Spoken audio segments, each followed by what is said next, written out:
Hello, everyone. I'm Keyaira Kelly, and thank you so much for joining us for the conversation. I'm here joined by Monifa Bandele. She's the Senior Vice President of Maternal Justice at MomsRising. Why do you think Black mothers and our babies are really in a life or death crisis right now in America? People are beginning to know that the United States has one of the highest maternal death rates in the developed world, and that's primarily because of the disparities that Black women are facing. So Black women nationally are 3 to 4 times more likely to die giving birth to children, but in places like New York City, it's 12 times more likely, and Washington, D.C. So when you zero in, there's places where it's at epidemic proportions, the disparity. And we see that there's like hubs where maternal care is really bad. I live in central Brooklyn, and there we have hospitals that are experiencing the highest rates in the region. Wow. So there's a couple of things that are happening. A hospital in my community, 48% of all of their deliveries are C-sections. Really? So we have to ask questions. Why are so many women who are coming in to give birth ending up having an operation that's major surgery? And we know one of the more dangerous factors in childbirth is hemorrhaging, which is post-operative. The other issue that Black women are facing is preeclampsia, which is a really, really high blood pressure that is induced by pregnancy. So you don't know you have blood pressure, and then if you aren't monitored well and cared for well throughout your pregnancy, you may end up having a stroke and suffering from complications from preeclampsia. Are you seeing a trend between socioeconomic class and the parts of the country that may have more of an epidemic of maternal morbidity happening? The answer is no. That when you take into account education and income levels, Black women still are at higher risk and are dying more.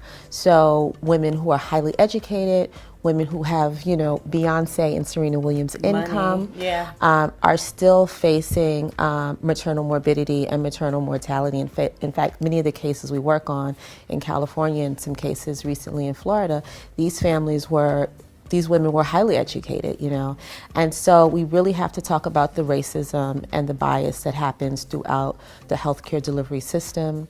Why are Black women ignored? Harvard did a research piece about 5 years ago where they showed that currently medical students, people studying to save people's lives, still held on to beliefs that Black bodies can endure more pain.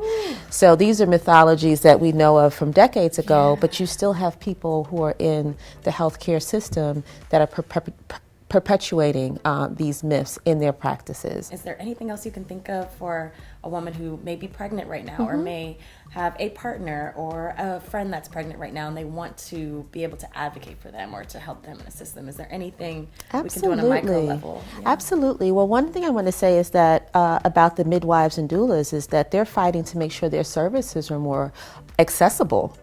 So while back in the day, if you had a midwife, it meant like you were poor.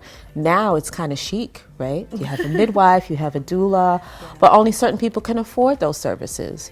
So what they're fighting for is to make sure that, you can get a doula, you can get Medicaid reimbursement for doulas. There's a national network called the Black Mamas Matter Alliance. Black Mamas Matter. Yes, and they have a website and toolkit that lists resources all over the country. Amazing. Yeah, and so and people can also go and join MomsRising.org and sign all of our little petitions and make those phone calls to their state senators and to their U.S. senators to make some changes in the hospital. But definitely people should seek out midwives and seek out doulas. And when you're in the hospital and you're not quite sure why a procedure is being done or why they're saying we're going to take you to the OR for a C-section, feel empowered to ask those questions. During my conversation with Patrice Cullors, who works with MomsRising, she was talking to me about a case like Erica Garner, where she died 3 months after giving birth, and the research right now doesn't make room to actually mark that as being connected to childbirth. Can you talk a little bit about that? Sure, and that's what one of our bills is about. We need better data collection because every state is collecting their data in a different way. If you've died postpartum from a heart attack, like our sister Erica Garner, the death certificate may just say you died of a heart attack. And so when people are collecting data, that box of that being maternal morbidity is not checked. In some states, they say, if you were pregnant at some point Anything within a year after that that's connected to your pregnancy is maternal morbidity. But there's no standard across the country. So when we're counting the rates now and we say they're bad, we actually know it's an undercount. Thank you guys so much for watching the conversation, and make sure if you want to check out more, go to MadameNoire.com and HelloBeautiful.com.